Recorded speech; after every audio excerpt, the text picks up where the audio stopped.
On va pas passer par 4 chemins sur l'intro, c'est une FAQ. Je me demandais comment j'allais, si j'avais toujours la même passion, comment se passe ma remise en forme, etc. Merci beaucoup, c'est très gentil. Donc oui, vous le savez, j'ai déménagé, j'ai eu beaucoup de changements là depuis un an. J'ai démissionné en septembre, j'ai déménagé en mars, et donc ça fait un an qu'il y a eu beaucoup de mouvements. Ça a été très compliqué en plus des confinements. Je vous en ai déjà parlé, si vous regardez ces vidéos, c'est que je suppose que vous avez regardé aussi les remises en forme. Mais là depuis un mois, ça va vraiment très bien. Ça va vraiment très bien, ma remise en forme se passe extrêmement bien. Il y a aussi des gens qui m'ont posé des questions sur l'équitation. J'ai repris l'équitation. Alors il y a une personne qui m'a dit est-ce que tu le reprends sérieusement? Je sais pas ce qui est sérieusement, mais genre, je fais 1 heure d'équitation par semaine, je me régale. J'ai repris la danse, je commence à me faire des copines dans le coin parce que j'ai de très bons amis évidemment, mais ils sont à Paris, ce qui nécessite quand même 1 heure de voiture. Alors que là, hier je suis allée boire un coup avec une copine de la danse. Je suis à 15 minutes de la maison et ça c'est parfait pour juste boire une petite bière pendant 1 heure. Donc je commence à être très contente, je prends de très bonnes habitudes, je vais au marché, je mange très bien. Je fais beaucoup de sport, j'ai perdu 5 kilos je crois, donc je suis vraiment contente. Je sens que là vraiment tout va bien. Je suis autant passionnée du coup qu'avant, je l'avais vraiment perdu. J'avais perdu la petite flamme et je vous l'avais dit sans aucun secret. C'était dur pour moi, je prenais plus de plaisir. Enfin je prenais du plaisir mais c'était dur. Je prenais très vite mal les commentaires qu'on pouvait me faire en Instagram et tout. Enfin j'étais pas bien dans ma peau en fait, j'étais pas bien dans ma vie. Et là je suis vraiment bien, de toute façon je le sens, de toute façon je pense que vous le sentez aussi. J'ai envie de faire des vidéos YouTube, j'ai envie de reprendre la Mondance, je fais beaucoup plus de réel qu'avant, je fais des stories où vraiment je me retrouve, où je me fais rire et c'est très narcissique de dire ça mais c'est bon signe, c'est-à-dire que tu prends du plaisir dans ce que tu fais donc c'est chouette. Donc là vraiment je vais bien, la remise en forme va bien, je veux continuer comme ça, je veux continuer à aller voir mes copains, à rencontrer des nouveaux copains, à vivre dans ma maison et à me sentir bien, à m'éclater dans mon travail parce que là je sens que vraiment on est sur une pente ascendante et c'est très agréable. Je me donne un rythme qui est beaucoup plus... avec des horaires de réveil, ce que je faisais plus trop et du coup c'était pas très bien, avec des horaires de dodo. Donc j'essaie vraiment de me structurer et c'est cool, c'est important et c'est là que je me rends compte que c'est important de se mettre un petit réveil le matin, de se dire ok je me réveille pas après telle heure, de se dire je me couche pas après telle heure, de se donner des horaires où tu manges, de se donner un moment pour aller faire du sport, enfin bref. Tout ça c'est très important, de rencontrer des gens, de se forcer et tout et oui je me rends compte à quel point ça me rend heureuse en fait de prendre soin de moi au sens propre. Du coup vous m'avez aussi demandé comment je gérais ma vie sociale et ma vie entrepreneuriale. C'est ce que je vous dis, c'est tout est un peu lié. Bon je le gère bien mais c'est vrai que c'est un état d'esprit. Tout le monde ne peut pas vivre comme ça je pense. Moi il y a des potes qui me disent mais je sais pas comment tu fais, ça leur donne pas du tout envie. Il y a d'autres potes ils adoreraient avoir le même style de vie, c'est-à-dire avoir à la fois... du temps pour soi quand tu veux, de faire ce que tu veux quand tu veux, mais d'un autre côté de jamais déconnecter. Du coup il n'y a pas une journée où je peux pas répondre à des mails ou pas faire de story ou pas un petit peu travailler ou pas m'occuper des commandes. Enfin t'es toujours obligé de travailler au moins 1 ou 2 heures par jour. Merde je crois qu'il n'y a plus de batterie. Ah tu vois j'ai été bien organisée. Bon, changement de batterie fait. C'est tellement un métier atypique, que ce soit de la création de contenu ou le livre, ça c'est lié à ta vie en fait. Je me trompe peut-être, ça fait pas assez longtemps que je suis entrepreneur. Mais je crois que quand tu es chef d'entreprise, en fait c'est tout le temps comme ça, tu peux jamais vraiment couper. Genre t'es avec tes potes, tu peux prendre ton téléphone, regarder vite fait tes mails, répondre à un mail et hop repartir avec tes potes. Je pense qu'il n'y a pas vraiment de... Faudrait que vous me disiez si vous êtes entrepreneur. Mais je crois que quand t'es entrepreneur et que c'est vraiment une passion, je crois que ça s'arrête jamais vraiment. Et inversement, on peut le prendre aussi dans l'autre sens. Genre moi ma définition, et je le dis tout le temps, j'ai toujours l'impression d'être... en vacances sans jamais vraiment l'être ou au travail en étant toujours en vacances. Vous voyez, je sais pas comment dire, c'est vraiment bizarre. Genre là je vais couper, il va être je sais pas quelle heure il est, 16h, je vais aller au sport.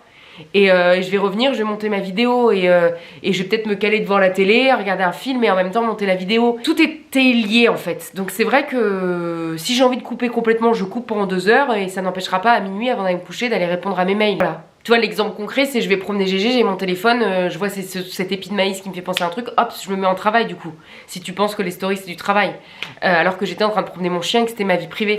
Donc il n'y a pas vraiment de vie sociale, vie privée, vie pro, c'est un peu tout qui est lié et je pense que c'est aussi ça, en tout cas dans ce métier de créateur de contenu et de livre qui plaît. Si dans les livres vous n'auriez pas un petit peu de moi, le livre serait beaucoup moins humain et je pense qu'il vous plairait moins. Pareil dans les stories, si vous aviez l'impression que tout était orchestré, que je prends mon téléphone à une heure précise, ça marcherait pas. Là, ce qui fait rire, c'est tu vas te promener, l'épi de maïs te fait penser à un truc, tac, tu prends ton téléphone, ça fait une blague. Donc c'est compliqué en fait de libérer les deux, parce que c'est ce qui fait en fait la force de l'un et de l'autre. Ma vie sociale, elle est comme je suis, parce que je suis hyper épanouie dans ma vie d'entrepreneur, mais ma vie d'entrepreneur sans ma vie de Noélie sociale, ben je peux pas la faire vivre en fait. Parce que toutes les blagues, tout ce que je puise, c'est de ma vie sociale, donc les deux ne sont qu'un. Loulou, alors attends, là j'ai plein de questions. Que voulais-tu faire quand tu étais petite? Pareil, vous me demandez beaucoup qu'est-ce que je voulais faire quand j'étais petite, comment j'ai fait pour savoir ce que je voulais faire de ma vie. Franchement, je vous l'ai déjà dit, déjà j'ai aucun souvenir de quand j'étais petite. Je crois qu'on sait jamais ce qu'on veut faire dans notre vie, je crois qu'on le sait une fois qu'on y est, et une fois qu'on y est, on a déjà envie de changer, tu vois l'idée. On a des moments où on se sent bien, moi je sais que je me sens bien quand j'écris, je me sens bien quand je fais rire les gens, quand je divertis, quand je suis en train de monter mes vidéos. Après, est-ce que c'est un métier? J'en sais rien. J'ai toujours aimé faire rire, j'ai toujours fait le pitre, toujours, j'ai toujours écrit. J'ai pensé, je pense quand j'étais petite, que je pouvais en vivre un jour. Donc c'est des questions qui sont compliquées. Tu peux pas savoir où tu seras dans 5 ans. Tu peux pas savoir, dans 5 ans j'aimerais bien que mes livres soient adaptés au cinéma. J'aimerais bien continuer à écrire et ne plus avoir le souci de me dire est-ce qu'il va se vendre suffisamment, parce que j'aurai une telle communauté que je sais qu'il se vendra, enfin vous voyez. Mais en fait, tu veux toujours plus. Il y a un an, j'aimerais me dire est-ce que je peux en vivre? Maintenant, c'est est-ce que ça va durer? Enfin, en fait, c'est toujours... c'est très compliqué de savoir où je serai dans 5 ans. J'espère que j'aurai une vie de famille. Vous m'avez demandé est-ce que j'aurai des enfants? Est-ce que je veux des enfants? Oui, je veux des enfants. Mais après, peut-être que finalement, au moment où je serai confrontée au truc, bah peut-être pas du tout. Enfin, je pense que c'est très dur de se dire où tu vas dans 5 ans alors que tu sais même pas où tu seras dans 6 mois. Vraiment, je trouve que cette question, elle est même anxiogène. Et en fait, je pense qu'elle t'enferme dans un schéma avec des étiquettes, parce que c'est ce que j'ai fait. À 30 ans je m'imaginais avec un mec, avec tatati tatata, bah je l'ai pas du tout, et au final parfois je suis un peu en train de culpabiliser en mode oh je suis toute seule et tout ça, et je pense que si je me dis la même chose dans 5 ans, je me vois maman, tatati tatata, et bah si je l'ai pas, ça voudra pas dire que ma vie est moins bien, mais comme je me serais mise dans ma tête en mode il faut ça, enfin je sais pas si vous voyez ce que je veux dire. À toutes ces questions là, comment tu savais ce qui te rendrait heureuse, qu'est-ce que tu voulais faire quand t'étais petite, etc. Bah je pense qu'en fait, bon c'est pas tout à fait les mêmes questions, mais je pense qu'en fait il faut juste, comment tu sais que ça te rend heureuse, bah faut juste le faire. Et tu le sens si t'es heureuse, tu sens si t'es pas, enfin comment tu as su que ça te rendrait heureuse? Je l'ai pas su que ça allait me rendre heureuse, je l'ai fait. J'ai vu que ça me rendait heureuse et j'ai dit ah ok, si je pouvais faire ça tout le temps ce serait cool. Tu vois la logique. Et en fait si jamais ça ne m'avait pas rendue heureuse, bah je reprendrai un autre poste. Et si ça se trouve ce sera le cas, ça se trouve dans 2 ans je changerai complètement d'idée et je vous dirai bah tu vois finalement c'est la vie de salarié que je veux, et j'irai, enfin on sait pas comment la vie est faite. Et je pense que maintenant on peut attaquer la vie amoureuse. Alors vous me demandez en gros, bon, vous voulez savoir où en est ma vie amoureuse, hein, pour faire très bref, donc je vais prendre un peu toutes les questions, mais on va faire bref, hein. Je suis en effet toujours célibataire. Vous me demandez si je suis sur des sites de rencontres. Oui, mais je déteste ça et je n'arrive pas à rencontrer des gens sur des applis de rencontres. Donc autant te dire que je le fais plus par booster d'ego ou pour me faire passer le temps ou me dire que je suis pas inactive dans la rencontre de quelqu'un, mais clairement ça me convient pas, on va pas se mentir. Vous m'avez demandé aussi est-ce que c'est dur avec ma notoriété? Je n'ai aucune notoriété. Alors je sais pas ce que vous pensez, mais moi j'ai une communauté principalement féminine, les hommes me connaissent pas du tout, donc j'ai pas du tout ce problème de notoriété, pas du tout.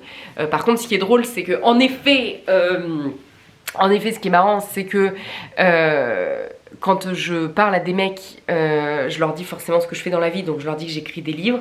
Quand je leur dis que j'écris des livres, là ils ont des petites paillettes en mode waouh, trop stylé comme job et tout ça, gna.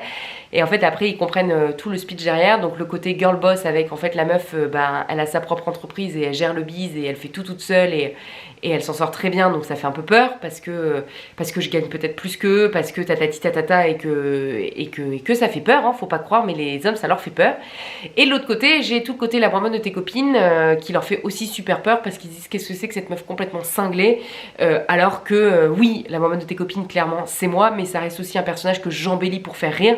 Je sais être très calme, je sais être posée, je sais parler de sujets hyper profonds s'il le faut, enfin je suis pas complètement timbrée quoi.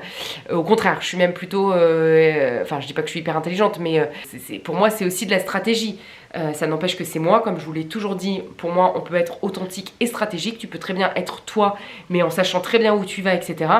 Et en fait les hommes ont parfois du mal à comprendre que les réseaux sociaux c'est un outil pour vivre de ma passion en fait. Il y en a qui le comprennent, mais même s'ils le comprennent, ça leur fait super peur quand ils voient la maman de tes copines parce qu'ils se disent qu'elle est ravagée. Et je suis un peu ravagée, on va pas se mentir.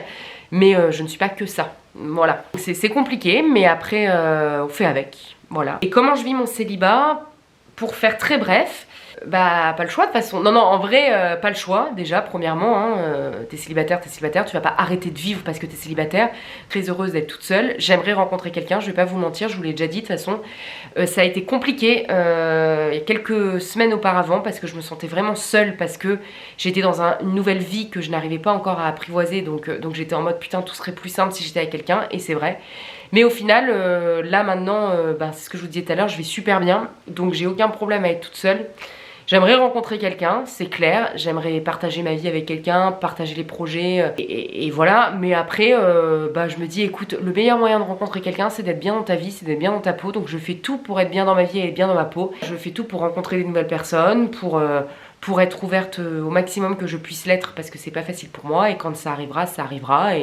Et en attendant, je vis, j'essaie de vivre ma best life, j'essaye d'avoir des projets, de me régaler, je vois mes amis, je passe du temps avec mes amis, ma famille, avec moi-même, et puis voilà. De toute façon, je ne vais pas arrêter de vivre en attendant quelqu'un, la vie est trop belle pour ça, tu vois.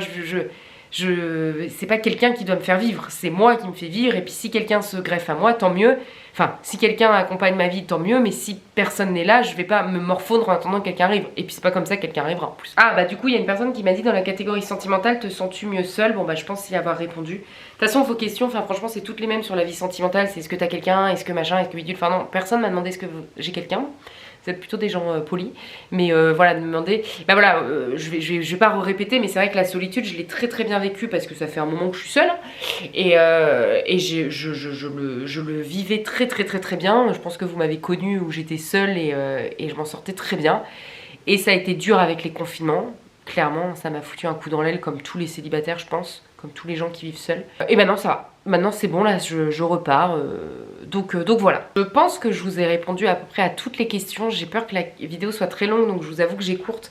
Il y avait d'autres questions qui étaient intéressantes, mais j'ai peur que ça dure une demi-heure. Si jamais vous avez d'autres questions, n'hésitez pas à me les dire. Ça m'a fait trop plaisir de vous parler comme ça. Au final, j'ai fait beaucoup de vlogs ces derniers temps et j'adore parler sur YouTube et raconter ma life comme ça. Voilà, je pense vous faire toujours des petites vidéos le dimanche. Après, je vais pas me forcer parce que sur YouTube, j'ai pas envie de me forcer. Si j'ai pas d'idée de vidéo, clairement, je vais pas en faire juste pour en faire. Mais pour l'instant, j'en ai. D'ailleurs, si vous en avez, n'hésitez pas à me les donner. Je vous fais de gros bisous. Merci d'avoir écouté ça. Je sais pas si ça vous intéresse. Je sais pas si j'ai loupé des choses. Si vous voulez plus de détails sur un truc, n'hésitez pas. En vrai, je le referai avec grand plaisir. Je vous fais des bisous. Bon, allez, des gros bisous.